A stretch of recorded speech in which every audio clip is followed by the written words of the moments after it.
아니 지금 세상에 과학의 시대에 무슨 창세기냐 무슨 종교냐 그거 말 안 되는 거 아니냐. 비논리적이고 비과학적이고 비합리적이고 우리의 이성과 배치되는 거고 그래서 뭔가 맹목적인 거고 그런 거 아니냐, 요런 이제 질문. 그런 질문이라면 저는 답하는데 의미가 있을 거라고 생각이 들고, 이렇게 이제 질문을 누가 한다면 저는 이렇게 답을 할 것 같아요.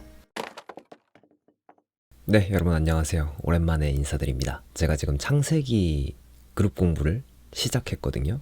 정확히는 그룹 봉사를 시작했고, 이게 이제 청년 성서 모임의 창세기 과정인데, 창세기를 가지고 좀 더 얘기를 이렇게 유튜브에서도 나눠보고 싶었어요.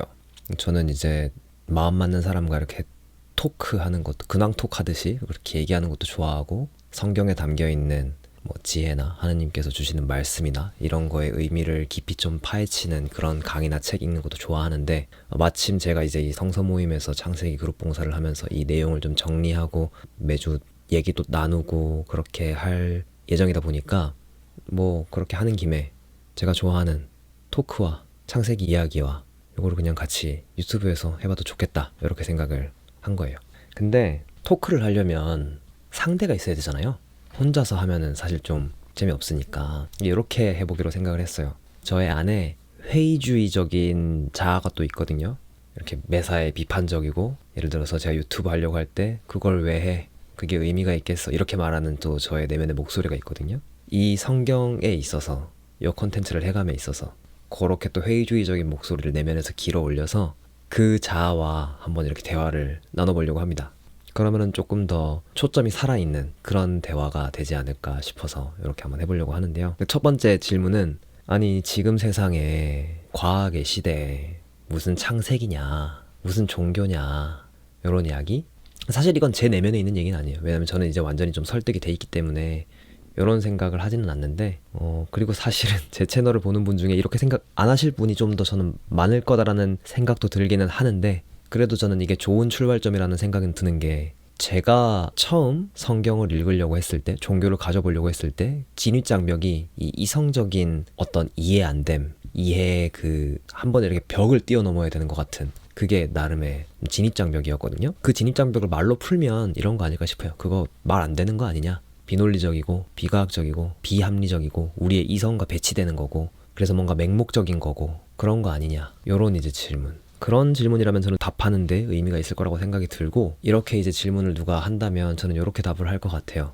과학의 역할과 이 종교의 역할이 다른 것 같아요. 과학은 세상에 작동하는 어떤 법칙들을 찾아내는 학문이고, 종교는 애초에 그 과학이 탐구하는 이 세상이 왜 있는지, 그리고 세상이 뭐 그런 과학의 어떤 밝혀내고 있는 그런 방식들을 통해서 이렇게 작동하고 있을 때 왜 그렇게 작동하고 있는지, 이런 것들에 대해서 좀 답변을 해주는 것 같거든요. 그러다 보니까 과학은 아예 질문으로도 삼지 않는 걸 종교에서는 질문으로 삼기도 하고, 예를 들어서 우리의 삶의 의미는 무엇이며, 나에게 뭐 어떤 사건이 일어났으면 이런 사건이 생긴 이유는 무엇이며, 뭐 이런 것들 있잖아요. 그래서 우리는 뭘 어떻게 해야 되며, 이런 것들, 그런 거가 이제 저는 종교가 답변하는 진리라고 생각이 들고, 이거는 전혀 과학적인 진리와 배치되지 않는 것 같아요. 그리고 이 시대에 왜 그럼 창세기냐 라고 한다면, 과학에서는 첨단의 지식을 따라가는 게 중요하지만 이렇게 어떤 인류의 보편적인 지혜가 녹아있는 책에 있어서는 오래된 책이 좋잖아요. 고전이라고 소위 말하는. 근데 뭐 이 창세기 이야기는 못해도 오래 거슬러 올라가자면 이제 기원전 13세기에 이제 유대민족이 형성이 되기 시작했다는데, 그리고 기원전 10세기에 그게 이렇게 글로 적히기 시작했다고 하고, 그 이후에 이제 성경으로 이렇게 집약된 거는 또 거기서부터 뭐 거의 900년 뭐 이렇게 뒤의 이야기이긴 하지만, 그게 지금까지 이렇게 남아서 읽혀지고 있는 거니까 어떻게 보면 스테디셀러 오브 스테디셀러 오브 스테디셀러인 거 아닐까 싶고, 이제 저 같은 그리스도교 신앙인의 입장에서는 당연히 중요한 책인 거고, 비신앙인의 관점에서도, 종교가 없는 분들의 관점에서도 한 번쯤 읽어볼 만한 책인 것 같아요. 그래서 실제로 이제 그런 이유로 창세기를 읽는 분도 많이 봤고, 그래서 사실 뭐 지금 이 시점에 세상이 혼란하잖아요. 그럴 때 과연 오래된 책에서 전하는 지혜는 뭐가 있는가, 이런 거는 뭐 종교가 있는지 여부를 떠나서 되게 의미 있는 질문, 그리고 탐구가 될 것 같아요. 그리고 이제 저같이 또 신앙이 있는 사람들 입장에서는 이 창세기는 하느님께서 당신을 계시하신 책이고, 그거에 그 시작이 되는 책이니까 당연히 또 의미가 있고, 그래서 이제 해나가 보고 싶은 거고, 두 번째 회의주의자의 질문, 네가 뭔데 이걸 하냐, 이렇게 말할 수 있을 것 같아요. 사실은 뭐 아주 저는 그건 타당한 지적이라고 생각을 합니다. 제가 뭐 전문성이 있는 게 아니고 신학 공부한 것도 아니고 뭐 신학 근처도 아닌 뭐 인문학 뭐 공부한 뭐 그런 대학에서의 전공이 그런 것도 아니고 뭐 학문적인 배경 이런 건 전혀 없어요. 그리고 뭐 제가 뭐 신앙생활을 뭐 엄청 오래 해가지고 이걸 아주 막 잘 알고 삶에서 막 되게 이게 녹아있고 막 그런 것도 전혀 아니고 그래서 뭐 저는 사실 이거에 대해서는 딱히 뭐 반박할 얘기는 없고, 다만 저는 조금 다른 관점을 가지고 접근을 하고 있어요. 뭐냐면 그 자격이 있고 없고를 내가 판단하지 말자거든요. 그러니까 제 선에서 어떤 의미 있다고 생각 들고 하고 싶은 일, 그리고 저는 해서 재밌고 이거를 보는 사람에게는 뭐 그래도 좋은 점이 있지 않을까 싶은 일은 일단 그냥 해보면 좋겠다, 이런 생각을 하고 이제 제 유튜브 채널 하는 거여서, 뭐 아주 전문적인 얘기를 제가 못할 수도 있고 또 얘기하다 보면은 되게 뭐 저거 뻔한 얘기 같은데 라는 게 나올 수도 있고 한데, 그래도 어쨌건 저는 제 삶에서 이게 어떻게 와닿았는지를 최대한 좀 진솔하게 그리고 좀 성실하게 정리해서 얘기를 해볼 생각이고, 그러면은 뭐 나머지는 하느님께서 쓰시려면 쓰시고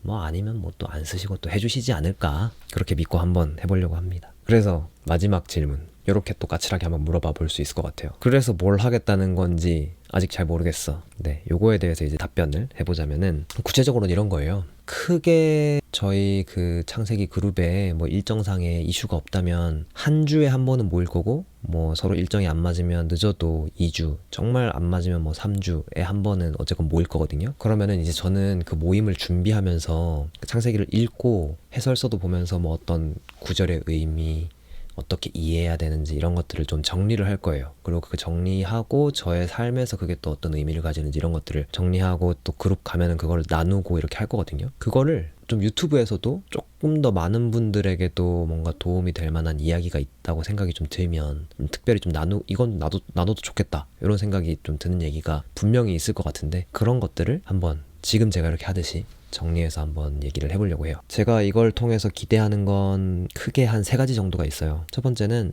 일단 이거 하는 거 자체로 저 자신에게 되게 좋을 것 같아요. 이렇게 정리해서 말하는 게 생각을 구조적으로 이렇게 하는데 되게 도움이 되고, 이렇게 말하는 것 자체가 연습이 되는 게 또 되게 도움이 되고, 그리고 신앙적으로 하느님이 어떤 분이신지를 제가 다시 한번 되새기면서 말로 정리하고 얘기하고 하는 게 저 자신에게 일단 되게 좋다는 생각이 들고, 그리고 이걸 이제 보는 분들에게는 이 창세기를 읽어 나가는 건 몇 번 이제 얘기를 했지만 하느님이 어떤 분이신지를 이렇게 하느님과 이렇게 대화하듯이 찾아나가는 과정에 어떻게 보면 좀 비유할 수 있을 것 같은데, 그거를 제가 여기 이렇게 유튜브에다가 내고 나누다 보면 어떤 분들에게는 그래도 하느님이 그런 분이셔? 하면서 조금 와닿을 수 있지 않을까? 그런 기대를 가지고 있고요. 그리고 3번째는 이거는 이제 유튜버로서의 기대인데, 제가 그동안 해왔던 컨텐츠는 실제 현장에 가서 그걸 담고 그걸 이제 좀 기록을 해서 이제 집에 와서 편집해서 올리고 이런 거였는데, 그거랑은 조금 다른 형태의 컨텐츠를 이걸 통해서 한번 시도해 볼 수 있지 않을까? 이런 또 생각을 해요. 왜냐면 요즘 제가 그렇게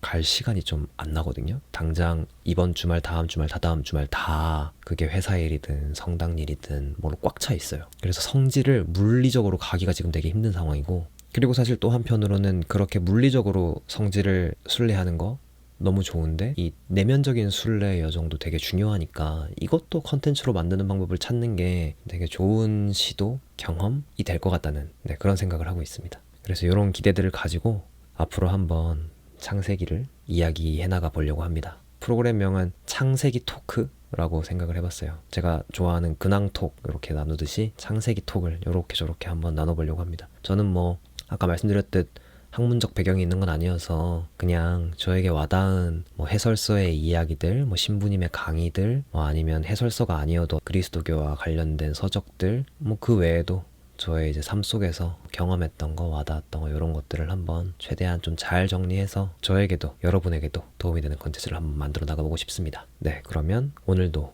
저와 이렇게 함께 해주신 분들께 또 감사하다는 말씀을 전해드리면서 저는 다음 영상에서 뵙겠습니다. 감사합니다.